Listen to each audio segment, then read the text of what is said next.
Singapore has been intensifying cleanup efforts along the southern coastline following an oil slick spanning more than 30 kilometers.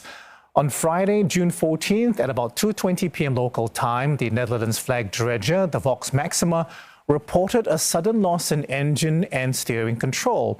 It hit the Singapore flag bunker vessel Marine Honor, which was stationary. In the process, an oil cargo tank was ruptured. Port authorities say half of the bunker's contents, or about 400 tons of low sulfur fuel, leaked. Oil washed up along several beaches, including on Sentosa Island and at East Coast Park, as well as the shoreline at Labrador Nature Reserve. Officials responded within 11 minutes and transferred the fuel that was left in the damaged tank. A patrol craft was then deployed to spray dispersants at the scene of the incident.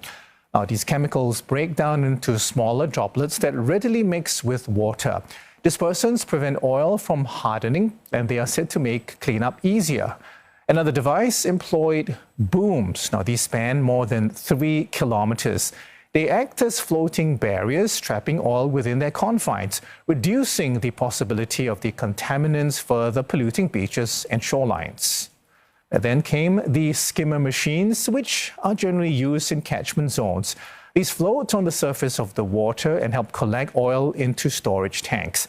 They operate best in calm conditions. This process also limits the amount of seawater collected while containing the spill. Elsewhere, absorbent booms were deployed. Now, these float on the surface and were placed preemptively in biodiversity-sensitive areas such as Chek Jawa wetlands at Pulau Ubin and stretches of the East Coast Park beach. Now, these places have been significantly impacted by the spill. Absorbent booms were also installed at the openings of canals. Again, the goal is to trap oil and prevent it from lingering in the marine environment. So-called current buster systems were also used. These are designed to collect oil on the surface of the water. They're towed by 2 vessels, each consisting of a boom with a skirt that extends below the water's surface. The skirt helps sweep and funnel oil towards an area where it can be contained.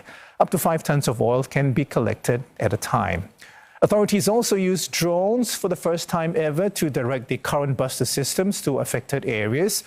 It's harder to see the extent of a spill from the surface of the water because of perspective and reflection. Our views from the air are clearer. The drones can travel around 60 meters above sea level and have a battery life of 25 minutes. Now, these were complemented by the use of satellite imagery, which helped track the ever-shifting oil slicks amid changing tides. Now, cleanups at the beaches are particularly labor-intensive. Workers wore hazmat suits in the baking heat and were armed with vacuum pumps.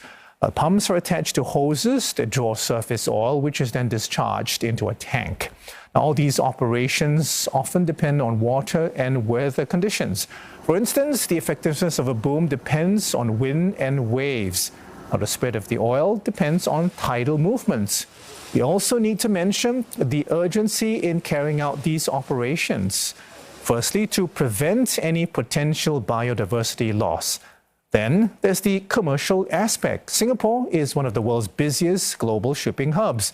Around 1,000 vessels pass through the narrow strait connecting the Indian Ocean with the South China Sea.